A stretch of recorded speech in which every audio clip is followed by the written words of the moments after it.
Hello, welcome to our continued webinar series. I'm Allison Dunn. I'm the Marketing and Sales Manager at Integrated Access, and we are thrilled to have our partners here, Cybersecurity, to continue their continued webinar on cybersecurity for your company.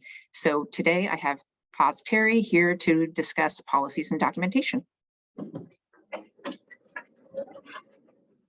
Thank you, Allison. Good morning, everybody. This is an interesting topic, and I'm hoping that you all get some value out of it. We do have some templates available for those folks that want those things. So please reach out if you see anything interesting or you'd like to talk about these templates. We'd be happy to send you some of these. This is one of those unheralded parts of the job that is really important, but often overlooked. So let's dive into this. We are talking about policies and documentation. Let's go through a little bit of housekeeping first. My partner, Michael Lazar, will be doing the next series, which I'll talk about in a minute here. March 8th, multi-factor authentication. Oh, actually, I'm doing that one. Apologize. My partner, Michael Lazar, is doing security awareness and training on March 22nd. And April 5th, we'll be wrapping it up with business continuity and disaster recovery planning. That's a really big topic, going to be pretty in-depth. We're going to touch on it in this conversation as well because it's so deep. And then we'll finish up the details of that topic on April 5th. So we hope to see you for these next 3 webinars. We think they'll be very important. So how do you start a successful security program? First, if you're not sure what a security program is, it's not daunting. It just means the documentation and the rules that you've set up to try to adhere to a security standard, best practices, those kind of things, right? So a security program is just a collection of your security practices. It's a good way to define it. So the first way is you assess your current position. That is difficult to do if you don't have the IT skills. Highly recommend you reach out to a trusted third party who can help you assess your current position. Talk to your IT provider. If you have a managed service provider like Integrated Access, they can help you get started on this process. They can also point you to third party vendors like us who want to be partners with you, and we'll work to help with that. But your IT provider, whether it's in-house or external, like an MSP, can help you with these things, and they can give you the details, and they can give you a pretty clear picture where you're at sometimes as well. And then, of course, you have to create a plan, right? And this is where our business comes in. We are great at building these plans, even if you're starting with basically nothing, which we've done before. It depends on where you want to go, right? We'll help you get there. And the process starts with policies, though. It starts with documentation. So the other things that are somewhat intangible are just the management's not only endorsement, but management's living the practices out. So what that means in some small terms is adhering to the things that you're asking your staff to do. If your leadership follows those things and lives those things, the controls that we put in place, using MFA for important things, things like that, I think your staff will start to see that it's important, but it has to be lived out. It has to be demonstrated. And you really have to believe in the thing for it to work. Without executive representation and leadership in your cybersecurity program, you're almost certainly doomed to fail. It just doesn't work that way without it. So some stats, we bring up this stuff, this doom and gloom stuff. We're not big preachers of doom and gloom or FUD, as people say sometimes. We don't believe in that as the primary motivator. But at the same time, we do have to take a serious look at the environment. And I think we would be not living up to our professional standards if we didn't say, hey, it's pretty dark out there. It's a pretty dim picture. And unless you armor yourself with these practices, including documentation, you're at a disadvantage. And you, in the evolution of business in America, I think you're going to start to see some businesses really start to fail more and fail bigger. Bigger businesses will fail. What I can tell you is that it's hitting small businesses at an unprecedented rate and really having an outsized effect on them. Some of the larger businesses, especially public companies, can sometimes have the resource to at least recover from these things. small businesses don't have the same availability of resources. So it's very difficult. 60% of small businesses, if you're a victim of cyber attack, will go out of business within 6 months.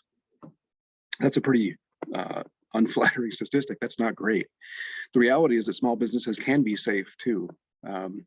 There's another kind of misconception that small businesses are not a target because of their size. That can be true if you're talking about state-sponsored hacking, where somebody's going after specific things within either your government or the defense contractors who work with your government.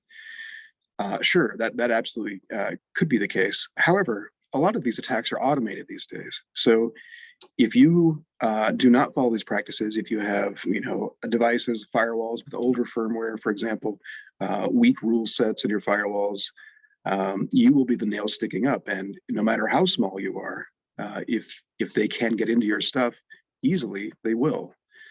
So we talk about security in the same way we sometimes talk about home security, and that's that we are trying to make it as difficult as possible for an attacker to gain access to your network and your data. Right? No matter where that data is, could be up in the cloud. We want to make it difficult. We want to make somebody else a more attractive target. So when we talk about all these things, that's what we're really trying to do, is build that armor up around your business to help make sure that you're resilient enough to survive a cyber attack and hopefully even avoid a cyber attack.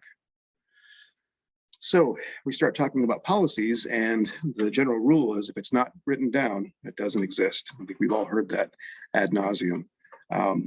In a lot of cases, that is absolutely true, right? If you don't have a contract, for example, with one of your clients or with one of your vendors, and undue costs come in, unless you can point to in writing saying this wasn't involved in our contract, you're going to have a difficult time either recovering that money, going after that money that you're owed, or you can have a hard time fighting those costs that might be presented. So we tend to expect things to be written down. In our age, we've got sometimes unnecessary documentation as business owners. Sometimes we go a little too far. Non-compete clauses in some of our documents with employees is a great example, and the courts are kind of setting the standard for that right now. But by and large, we need to document some important things, right? Especially as business leaders, we've got to document how we want our company to run, particularly in the area of cybersecurity, because that's such a weak area right now for most of us. So we do expect this written information. Most of us say, if you're buying a product from somebody, you'll meet with them, and then most often you'll ask, where's the documentation, right? It could be a marketing one sheet, could be a contract, it could be an NDA, non-disclosure agreement, but we want writing, right? We want things in writing because that to us is more concrete. And then if it's a legal document, we often sign those things. With one exception, I'm not talking about legal documents today.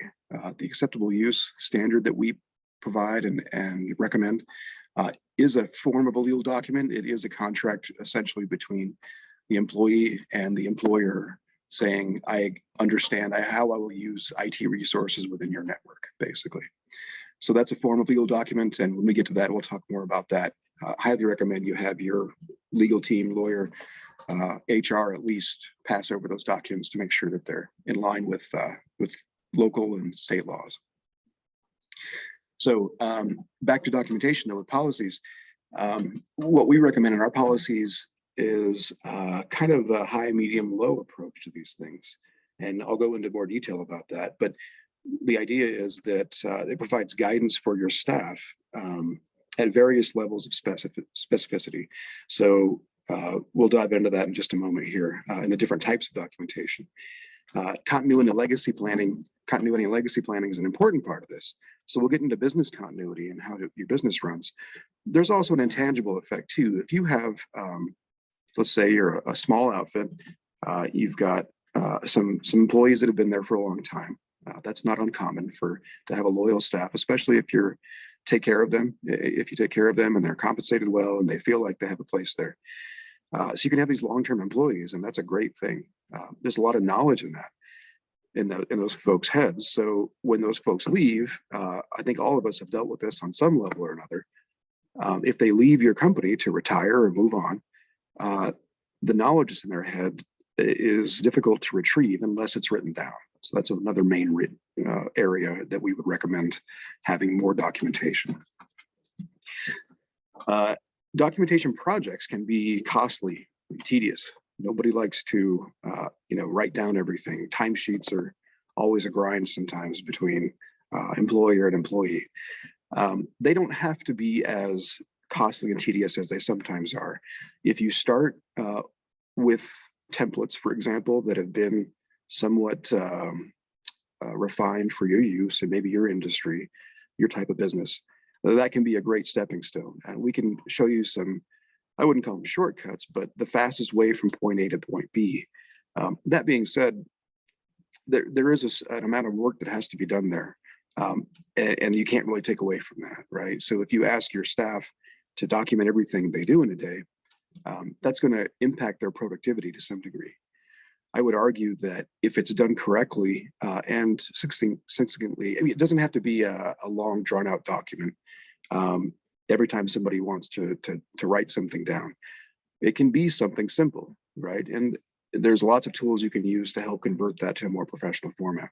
We'll get into this a little more later, but my point is, it doesn't have to impact your productivity if it's done correctly. And in fact, it can enhance your productivity, especially in the long term. So why is it necessary, right? If it's hard to do, we've talked about some of the benefits. Really, we have to get down to a few things that will drive this. Regulation is a big one. It's a huge one. And a lot of the regulations that we are exposed to in this country, HIPAA is one that we all kind of know. HIPAA enforces documentation for policies. You must have some policies in place, and staff must read those policies so they understand it. The whole point of these policies is to disseminate this information to your staff. So HIPAA requires that. So does NIST 800-171. Right now we're in revision 2. Revision 3 is being worked on and should be released in the next 12 to 18 months, we believe. CMMC, which you've heard about, is kind of the process by which people are implementing NIST 171. If you don't know what those are, don't worry about it. It's usually for defense contractors, folks that supply services or products to the government, basically. So CMMC is a process that is also not released yet. It's still a work in progress.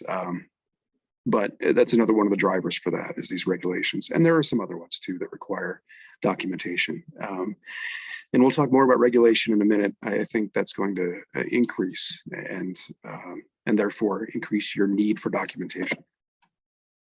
Insurance is another one. A lot of insurance companies with their policies are requiring you to have written documentation and policies in place.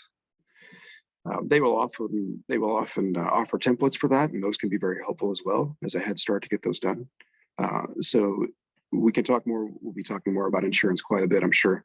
But it's a good idea to get to know your insurance agent, to understand the policy that you have, and to understand the limitations of that, the thresholds, things that you should know about. Contractual obligations. There are times, particularly if you work with the government, where they do insist that you have some policies in place that dictate things like remote access or vendors, that you rate your vendors. So there are often contractual obligations where you are held and bound to have some documentation that is present and updated regularly. And then common sense, good old common sense comes into play sometimes. Definitely the best idea is to write this stuff down and then follow it. So let's go into a little deeper here. We'll talk about the different types of policies and how they apply to your business. So policies, we use that blanket statement to cover a lot of kind of documentation. So there are times when policies is used to talk about any one of these three types of documentation. And I think it's important to define these things if somebody's saying, oh, do you have a policy for these things? First of all, is it a written policy or a verbal policy? I don't really believe in verbal policies. If you say to a staff member, hey, we always do a thing at 4:55 right before we clock out, that's great, but you're gonna have to tell every single staff member that, and usually repeatedly, until it becomes habit. So my point is, a sign near the exit door or the time clock can often serve as a form of written policy, right? You can back that up with extra paper policies, but writing it down, displaying it for your staff is the best way to make sure that everybody's notified. So policies in this context, where we're using it in this conversation, we're specifically referring to a type of document. It is a guidance document. It's kind of the 50,000 foot view. It's up high, a lot of detail in there. There's not a lot of technical things, like you don't put encryption strength usually in policies. You're going to say things like, we will do certain things. We will rate our vendors, right? We will and ask our vendors for their security documentation as well. We will ensure that our staff is following good hygiene with cybersecurity. We will change our passwords every 90 days or whatever the threshold is. So this is more high level stuff. You don't get a lot of specific even numbers in there sometimes. This is really just a guidance document to make sure that you're going in the right direction. Standards are kind of the middle level of that document type. So standards are, I would call it a 10,000 foot view. If you imagine you were up in a plane at 10,000 feet, you can start to make out more details. You can see, individual houses. You can see roads, right? You can even make out a school as opposed to a library or something. So standards are a little closer to the ground, more direct guidance on specific things. How to use the computers in your office, what mechanisms are allowed for remote access, things like that. Encryption levels, the high level things. So it's not going to be detailed. It's not going to have screenshots necessarily where you say, click on this button or choose this option. It's going to be more direct, but less detail oriented like that. Those detailed documents are usually procedures. And a procedure document is something, usually it's ground up kind of thing. It's ground level or even underground, frankly, where what you're looking at is the details, the minutia of the things that are done as repeated tasks in your office every day, in your company every day. So procedures could be something like month-end batching, right?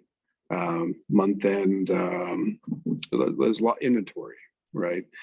The procedures for those things, and those would be step-by-step instructions, often would include screenshots if you're talking about software, and they would help guide somebody. I think the idea there would be, if you have somebody, a reasonably intelligent adult, come into your office and they have training for whatever the job's supposed to be, they could pick up that document and reasonably be expected to follow the document and be able to complete the task without a whole lot of intervention, right? So it's at that level. So into policies, let's dive into that just a little bit more and talk about what they are and what they're not. So policy is a high level document. It's a guidance document. They should map to controls. And for that matter, most of these documents that we talk about, standards and policies, even procedures, can map to a control. Policies and standards absolutely should map to a specific control. And this may be new language to some of you. So the way we define a control, and this is by NIST for the record, is the means of managing risk, including policies, procedures, guidelines, practices, or organizational structures, which can be of administrative, technical, management, or legal nature, right? So pretty open-ended. In plain speak, I think what the controls are is a way to accomplish a task or accomplish a goal. And these goals are very small sometimes. So a control could be, we have long passwords. We have passwords that are more than 14, 16 characters, right? That would be a control. We change our passwords every 90 days. That's a control. And what you're controlling is the risk of somebody coming in and guessing those passwords, right? Being able to break those easily. So those controls are meant to usually it's a single risk or a single risk type that you're trying to ameliorate or mitigate. So those controls are specific things. So when we say should map to controls, I'll go through an example of what that could look like. That way, you know exactly what the document's for. It's got a purpose, right? And that purpose doesn't sit in somebody's head. That purpose is written down. The purpose of that clause in the document is to do a very specific thing, right? So we try and stay away from flowery or legalese type documents that don't provide a lot of value. we highly suggest that that you keep your policies to map to a control. And the control, again, is just a way to accomplish the task of mitigating a certain risk. So here's some examples of some types of policies you'll see. And this is getting into the weeds a little bit, but bear with me here. Information security policy. And I have one here that's our template. I'll put that up on the screen for a little bit and I'll show you what we use for that. Organizational. So this is kind of a blanket wide, applies to the whole organization type of policy. It kind of summarizes your cybersecurity plans and controls. So it's a high level document and it may mention specific areas. Most often you'll see things like a summary of your password policy, right? So at minimum, your business should have this in place. I don't care who you are. If you use a computer, you should have an information security policy. Issue specific ones like access control. So access control says, I need to be sure that when a user inputs their password, for example, into a computer to be able to gain access to the network, that entire chain of communication between the keyboard and the server or service that's authenticating that password is secure, right? So it's specifically how that communication happens, who's allowed to do that, how often we check for those things, right? That's an issue specific kind of policy that applies to a certain area of risk and follows industry best practices and the technology that's available at the time. There's some regulatory ones too. Incident response is one that's being called for more often these days by insurance companies, for example. It's also a requirement in a lot of compliance standards. So I put that in regulatory. Honestly, if you're a company who uses computers, again, as critical tools in your business, incident response, that policy is really a common sense one. But I put in regulatory because that one's coming up more often. And people need to have an incident response policy. And that's just going to say, if something happens, here's the steps we take to resolve that issue, right? From start to finish. So I'd like to show you our favorite template of an information security policy. You should see that up on the screen. We've done a few different things, and I'll go through some of the anatomy of this document here quickly. Your company would go here, obviously. We've done some color coding too, where the policies are gray. This is cosmetic stuff. It helps us to be able to identify the document more easily and follow it and clean it up. So one thing that I want to point out is that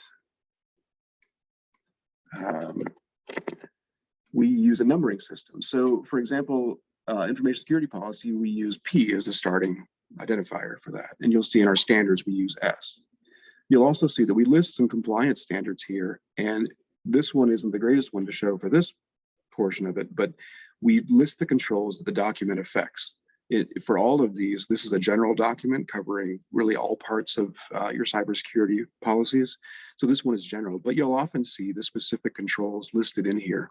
When we do this, and we've got a set of 35 or 40, I think, documents like that. So you'll see the specific controls in here. That can make your life a whole lot easier when it comes time for an audit, right? If you know exactly the control that has been in place, you can definitely see that stuff. So I'm just going to scroll through here a little bit to show you kind of what I've meant. And there's these different areas, right? Information work, risk management here. Workforce is responsible for these certain things. You'll also see that it references other documents, and that's an important thing too. This kind of chain helps us to be able to go, oh, okay, when we update this document, I can see that there's going to be a tangential effect on these other documents, and I need to go update those as well. So that, along with the controls listed on the documents when they're in use, really kind of helps to be able to update these. So two things: standards are updated, as we just mentioned before. NIST 800-171 version 3 is coming out. That's in the ratification process right now. So that will take effect at some point. When that does happen, the controls will change. Undoubtedly, there's going to be some amount of change. So being able to come back in here and know where those controls are listed in here and making sure that the policies do reflect the actual control that we're trying to resolve is hugely helpful. And then we have some links to related documents here that could help you on further research if you're not sure whether you need all these things. So we provide these templates to our clients, and they allow you to, first of all, this is a fairly lengthy one. We do have most of the stuff in here, and you can take out the things you don't need, right? So if you're not doing any development, there are some things with the software development lifecycle you may not need, right, for documentation. So you can take those out. But I want you to look at what these actually look like and how they should function.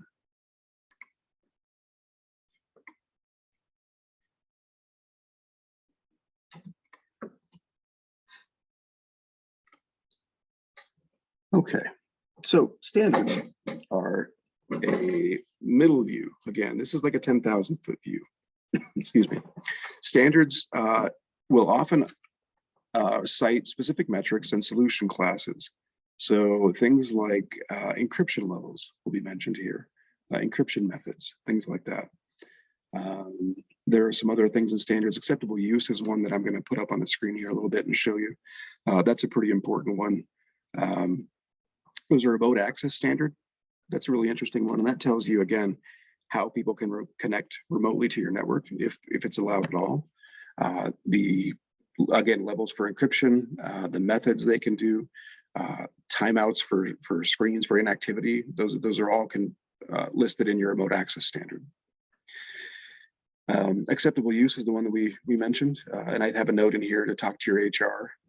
If you have a legal team or a lawyer that you use, have them glance it over too. That's always a good idea. And we'll talk more about that in just a moment. Wireless security, that's another one where you need to cite specific encryption methods and security standards there. So lots of different types of standards. I'll put one up on the screen here in just a moment.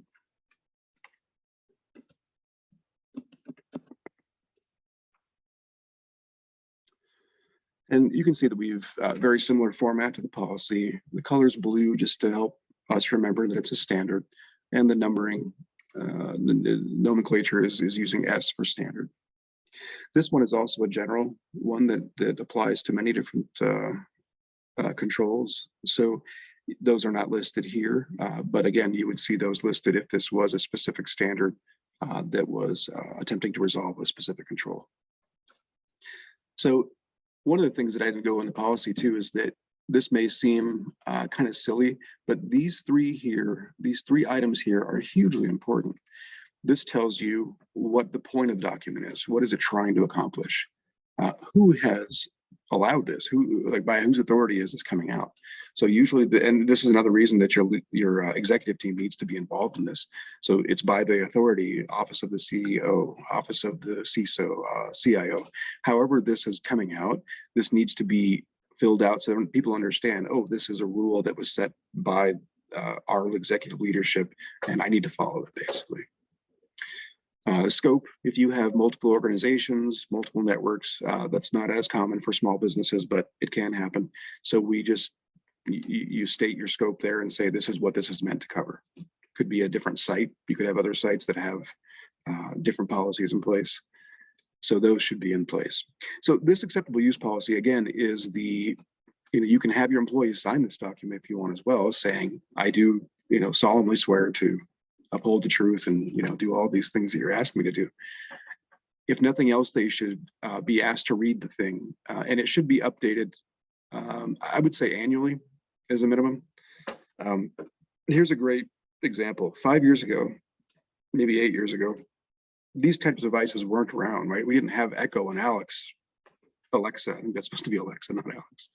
We didn't have Alexa and Echo on these devices, so that was less of a concern. But now if somebody brings in a picture frame, a digital picture frame, you have to make sure that it's going to be on the right network, so it's not in your corporate network. You have to make sure that that it's either using a guest wireless or that it's not using Wi-Fi at all. Or you say, I don't want to take that risk, and I don't want any digital picture frames that have the ability to connect to the internet in our office, right? And that's where you'd say that stuff here. So that's why it needs regular updates to make sure that you're keeping up with technology and the threats coming in from the outside, that you're aware of them and have a plan how to treat them. So this is a pretty good acceptable use policy. I do want to point out that I didn't write every word of this policy. We've developed these over the course of our careers with some common sense, but there's some great stuff in here. I think the bones of this one came from CIS, which is a great organization that provides a lot of this kind of free stuff. So we've updated these things, added our knowledge and our formatting to the things, but we all kind of stand on the shoulders of giants in some way, especially in cybersecurity. There aren't a lot of original OG kind of cybersecurity folks. It's a newish, career in some ways, in an area of industry. So a lot of us are just, this is all growing as we go, right? We're trying to figure out this stuff as we go. So you can see the areas here that this talks about. Can you bring your own computer to work, right? You can have a separate BYOD policy, bring your own device policy. If you don't want people to bring their own device, you can just list it in your acceptable use standard and say, do not bring your own device. We don't allow that here, right? Individual accountability. These are all just great things. One that's often overlooked is use of social media. So we have some clauses we've added in here to talk about that. So you may not have, and I highlighted this to make sure that you can see this. You can change this verbiage to say what you want. Pre-approval from the manager on duty. It could say, you can name a position there. I would stay away from naming a person unless you have a single owner who's always going to be there. But if you don't have a PIO, most of us don't, change that. But the point is, clear that with somebody if you're trying to make social media posts. I think even the most well-intentioned staff member can often get themselves into trouble by posting on social media if it's not been reviewed. There's just a lot that goes into that. And then this also talks about the other area of social media, which is your personal use of social media from the office, right? So I've always been a big believer in the fact that I don't mix those things. And I tell people, look, if you have social media, not my business, frankly. But I strongly recommend that you do not talk about work on social media, that you don't name the company on social media. Sometimes even if it's a good thing, right? There's no way to not be tainted by that in this day and age, and then you are also connected to other people. So, you can be unwittingly outed in a way publicly just by the associations that your employees have on social media. So I'm a strong believer in the division of that. And I ask my staff, I've always asked my staff to not discuss work on their social media personal accounts as much as possible, positive or negative, just kind of leave that thing out. That is my advice, but I know that a lot of folks do use social media to promote their business and do encourage their staff to do that. It just depends on your business needs and what's most important. So that was the acceptable use standard. So procedures, now this is an interesting area. This is going to be most of the information generated, and this is going to be done, if not by your staff, they're going to have a lot more involvement in it. This is a great way to capture the knowledge that's in their head, right? We call that knowledge capital. This is the most specific type of document that you're going to have in your organization. This is going to give you step-by-step instructions. And I gave some other examples in here as well. Invoicing is something that I think a lot of us have to do. Media destruction, how exactly you destroy media to make sure that nothing's retrievable on it, such as a CD-ROM or a USB drive, right? I'm a big believer in these documents. And I would tell people, if you're doing repeated tasks, first of all, write down what you're doing. I want to know that. I would always seek to automate those repeated tasks as much as possible. So if I would have them, okay, so if there's something you do throughout the day, write just the steps down. I don't care if it's in crayon or napkin. I just want to understand the nature of the thing, right?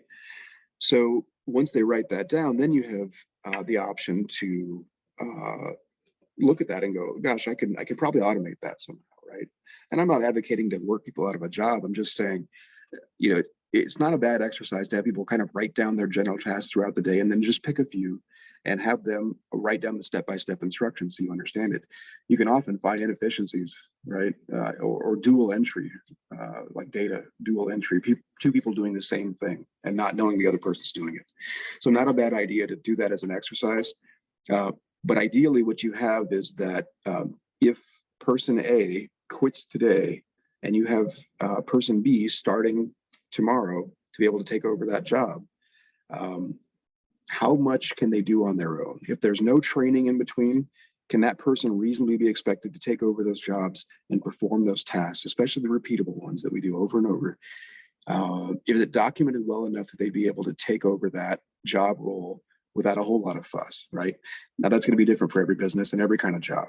There's some roles that you can't document all the things, but it requires too much decision making, right? So those wouldn't be good candidates for that. But even still, it's not a bad idea to write down the rough steps, the biggest steps you can, get as granular as possible.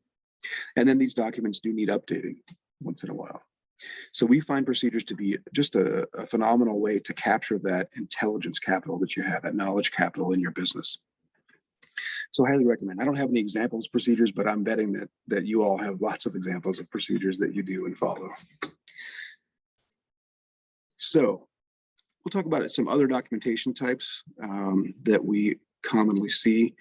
Baseline documents that can say we adhere to a minimum level of security. A STIG, if you've not heard of those are used, I think I hear that mostly in military circles. Security Technical Implementation Guides, and it just is really a procedure document that says here's the minimum level of security, here are the things that have to be done. In a PC terms, a STIG is going to be the kind of like an overlay or a template applied to that PC to make sure that it's up to date, it's patched, it's fully patched. The encryption mechanisms it uses, the communication methods it uses are at the level that you require for them. And these are usually mapped to an industry best practice, right? And that best practice is established because we've done things wrong, right? We figured out the best way to do it because we've done the wrong thing, or somebody has had the foresight to say, hey, if you do it the wrong way, some bad things can happen, right? So these are usually fairly accepted best practices. You're not going to see a lot of conflict with these things. Using MFA, right, is a broad best practice.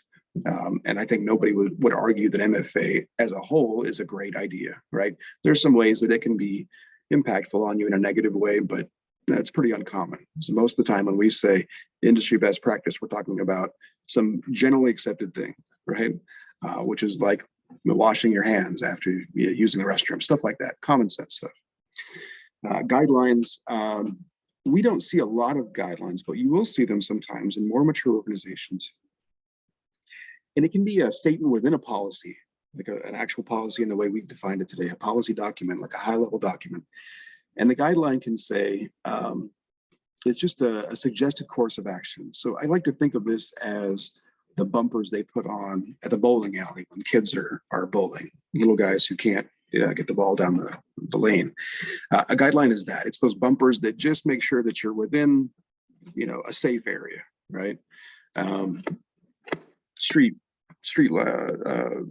markings, right? Lane markings. Those are great guidelines. Stay within the lines and you'll be okay. Not usually regulatory issues. Usually regulatory issues are very specific in how you should deal with those. It's just meant to help guide decisions. Your business and your leadership knows that they can't foresee every single question that's going to come up for your staff. So the guidelines are meant to help make better decisions when they encounter things they don't understand.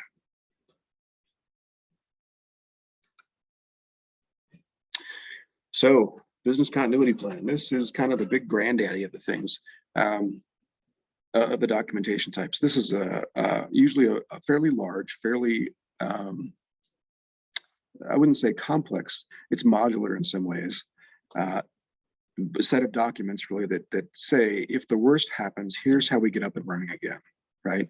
So a business continuity plan is not just cybersecurity. It incorporates all types of risks that would come to your business. So this continuity plan, the best ones that we've seen are physical documents, usually a big binder, could be a 3 or 4 inch binder. And that makes it easy to replace the pages, honestly, because you will be doing some updating on this set of documents. And it's readily accessible.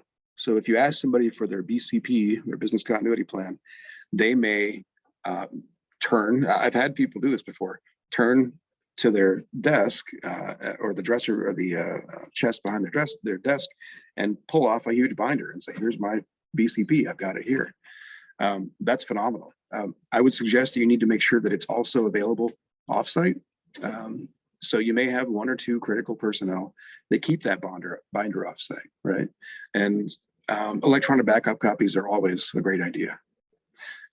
Some stuff is hard to do electronically, but we can always copy those things, put it in the binder, even if it's an electronic binder, and you can save that somewhere. And we can talk about some safe places to save that. Could be a thumb drive that you keep in a safe, could be a cloud environment that you know is safe and secure.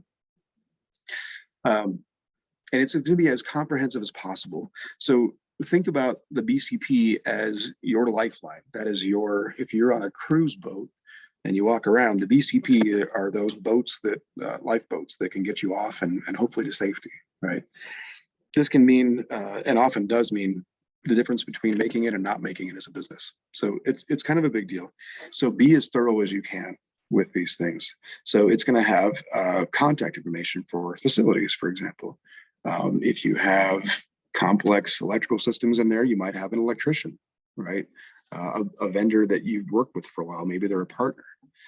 Maybe they're a 1099, but maybe not everybody has their contact information. So the idea is, if you have something and there's a reasonable assumption of risk there, make sure that you have the contact information for the person or the organization who can help you get out of trouble.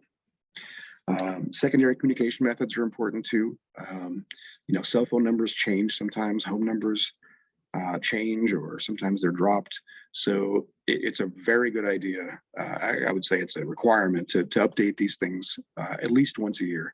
Make sure that everybody's communication methods are up to date. Secondary emails, like personal email, may be helpful as well. Test and update annually. Yeah, testing it is difficult. So testing it can mean sometimes you say, okay, we're going to do a fire drill, and then we're going to pretend as though the building's actually on fire, and we're going to talk about how we would go. It can be a tabletop session. It doesn't have to necessarily be, everybody clustered in the server room or everybody, standing outside in the parking lot. But you want to talk about what you would actually do and kind of go through that as a dry run. That will make things, I can guarantee, so much easier if trouble actually happens. You have a data point to go, oh, we've dealt with something enough like this that I know what to do next, right? We've practiced it out, we've rehearsed. I don't know of any plays except for perhaps folks that do improv kind of things, but most plays are rehearsed, right? And your continuity plan should be the same way. It should be something you rehearse, refine, and are able to enact very quickly if the worst should happen. So should be include schematics for things too, buildings, wiring, data flow for your networks, your devices. These schematics, these diagrams should all be in place and kept up to date as well. That can make troubleshooting much, much easier, honestly.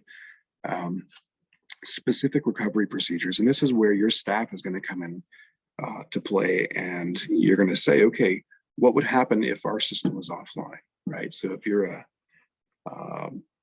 somebody who relies on IT and you have a cloud environment and your main site goes offline, fire, flood, whatever it is,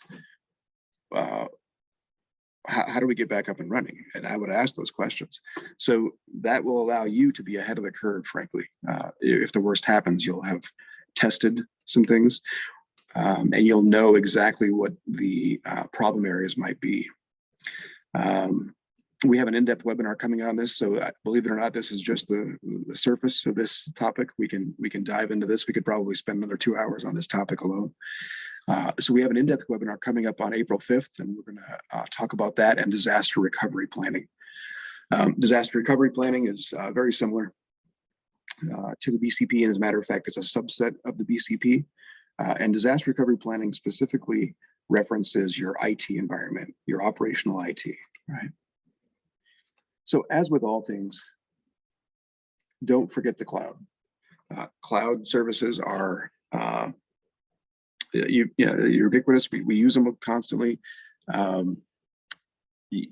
There's a misconception sometimes, and we can talk about this in depth at a different time as well, but the shared security model is just basically saying, we understand who has the risk here. So in a shared security model, let's take something like AWS or Microsoft. So AWS, for example, they have a platform. You can set up your whole network on AWS. You can run some fantastically complex services and data processing up there in the cloud. And the deal is with shared security is Amazon says, we're going to configure our platform as securely as possible. And we're responsible for that, right? So their data center should be physically secure. You should not be able to hack into their data center easily or at all. You should have a reasonable assumption that you're in a secure place. But then everything you build on top of that is really your responsibility. So that gets overlooked sometimes. People tend to think of the cloud as just the place that they put things and that somebody's watching that stuff. Really, you're watching that. And if you're not, you should be, right? And you should have somebody else doing that. So the same controls and assessments, roughly speaking, and there are some differences sometimes, but the same controls and assessments can be done for most cloud solutions as well to make sure that the same controls cover the same risks, right? I would also highly recommend review and rate your vendors. If you're not doing that, start doing it now. Your vendors will be getting used to being asked this question. It's being more and more often. Another way people describe this, supply chain management, whatever you want to call it. But definitely start reviewing your supply chain, talking to your vendors, making sure that you understand how they treat cybersecurity specifically. Particularly if those vendors have access to your network. And this happens sometimes, right? Alarm companies want to have access to your network, to their equipment in your network, for example. This happens more and more where people have access. And, you know, I wouldn't give it easily. I would definitely make sure that there's a real reason for somebody to have access to your network. And if they do, they need to have the same level of security that you have. Otherwise, it's like putting an armored gate up at the front door and leaving the back door wide open. We wouldn't do that. So let's talk about the disaster recovery plan real quickly. I'm not going to dive too far into this. It's usually a subset of the BCP. It can be in its own document if you want it to be. Diagrams for the data flow. We talked about this briefly. Disaster recovery plans are developed around your current backup solution. That's sometimes called BDR for backup and disaster recovery, but your backup software. So there's lots of them out there. Most of them, if not all, will claim to adhere to the 3-2-1 principle or give you the option to follow the 3-2-1 principle. The 3-2-1 principle just says you've got 3 copies of your production data, not test data, not old data that you don't use anymore. Production data that's important. 3 copies of that available at all times. 2 different media types. So if you have different systems of different drive storage is really the important thing there. If you have 2 different ones, make sure they're disparate, right? Make sure you have 1 copy on a NAS, for example, a network attached storage device, and some on your backup server, right? But you don't want to keep those 2 copies on the same system or same drives. And one is offsite and immutable, can't be overwritten. And this is increasingly important when it comes to ransomware. There are often times where that offsite and immutable copy is the only thing you have to get it back up and running. So highly recommend that be a big focus if it's not already. This is stuff you can work on pretty easily. I think if you have an IT department or you have a managed service provider, just talk to them. They're probably following these things, but it's not a bad idea to make sure that they're aware of your expectations for that. And you can ask these questions. And if you get the answer that you want, great, you feel assured. If you get the answer that you don't want, maybe it's time to start shopping for a new vendor. I don't know. Disaster recovery plans must be tested. Really important to test those things semi-annually. And we recommend doing as real world a test as possible, which can mean flipping over to a cloud environment on a temporary basis, obviously, just to make sure that people can log in, do the things they need to. This can mean switching sites sometimes, right? So the idea is not to make this so expensive that it's and production impacting, that it's a pain and nobody wants to do it. The idea is to make it to figure out the problems that would happen when crunch time actually comes around. So you're not sitting there staring at your hands, wondering when you can be back up and running. And then just real quickly, RTO, recovery time objective, and recovery point objective are listed and tested. And those are numerical things, right? Recovery time objective just says, I want to be back up and running within whatever many hours, 4 hours, 2 days, 2 weeks. You set that for your business, right? You set your risk tolerance to say, here's how much I can tolerate as a business before it starts to impact negatively, right? Recovery point objectives, how far back you can go in your data. So is it a week? Is it 2 weeks? There's a price tag to be had for all these things. You can have real-time continuous backups if you want to, and your RPO can be 2 hours if you want it to be. The price tag comes with that, obviously. So real quickly, I'd like to talk about two clients, client A, client B. Client A has a BCP and a DR plan, test them regularly. They're very sensitive to downtime. Second side is prearranged. So you can often have contracts in place with a hotel, for example, and they will guarantee that if the worst happens for your business, they will set you up either in a suite or maybe a part of the ballroom, their events areas, and they will provide internet access. And then you bring computers to the issue, to the place, right? And this comes into play if you have things like a fire, a flood, and we'll go into a couple case studies here in a moment. Client B, not so much. They've got phone numbers written down, not bad. They've got restore procedures from their backup software printed out. That's great, good help. They're not sure if their insurance includes cybersecurity. This is more common than you would think when we talk to people. So let's do a couple case studies. And I will tell you, these are real. These are real from companies that I've worked with before. So flooding, there was a company that I was, that one of my staff members was called to, and when he got on site, he called and he said, I don't know how to explain this. I'm just gonna take some video and send it to you. So he took some video with his phone and sent it to me. And I had never seen something like that before, but the copper lines that they use for evaporative cooling, they're little small water lines, real small. Copper lines run up the wall, and this company had put it within their drywall, through the wall, close to their electrical wiring, which I don't believe is up to code. But I don't know how this happened, but the copper line got a small hole in it. It was within drywall, so nobody had messed with the thing, but it had a small hole, and it started shooting out water, and then the pressure gained on that, and so it started shooting out water through the drywall. Unfortunately, the position of this leak was directly behind the server rack, so it was squirting water directly into the server chassis. This was not a huge business, so that particular company,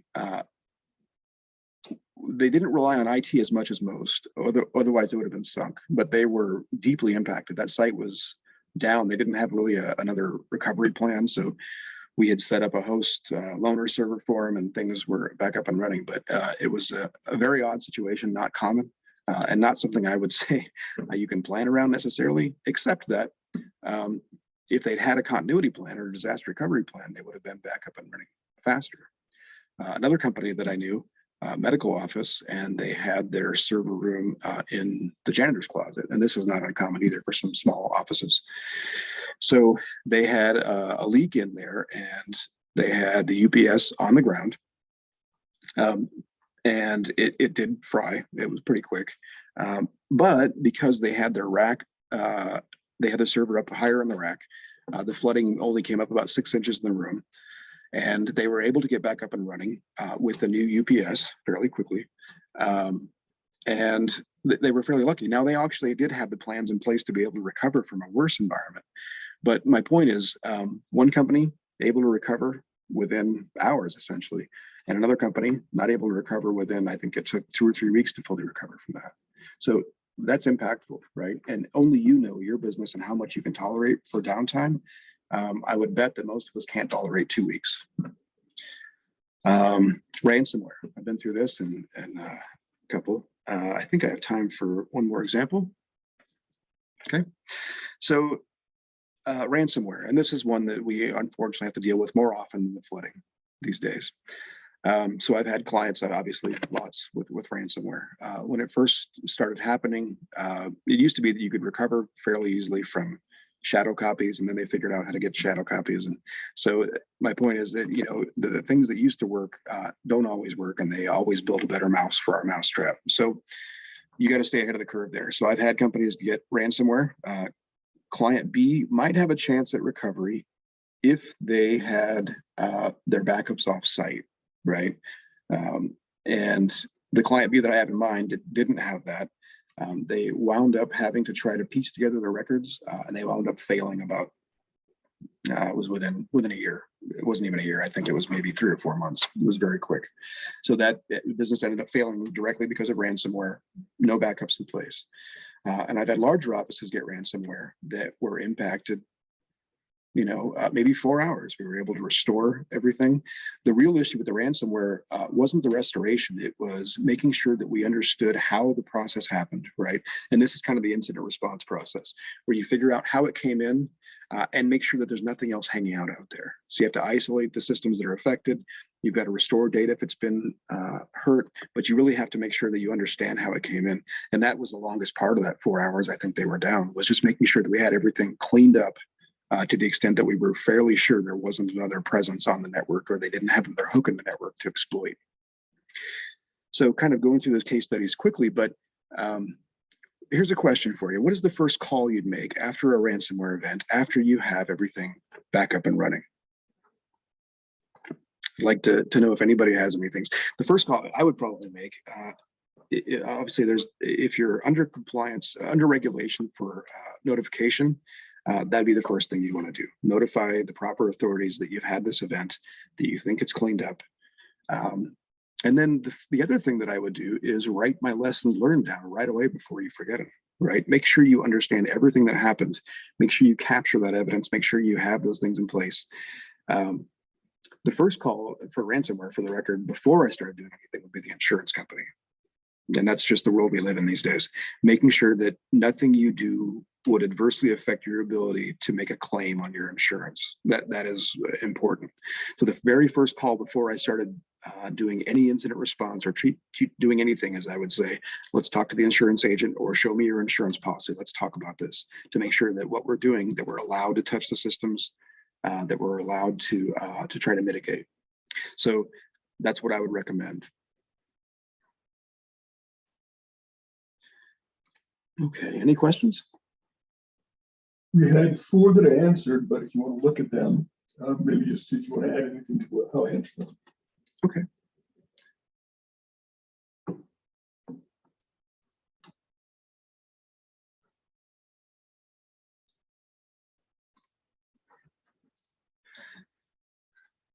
Yeah, we'll be happy to send the templates out.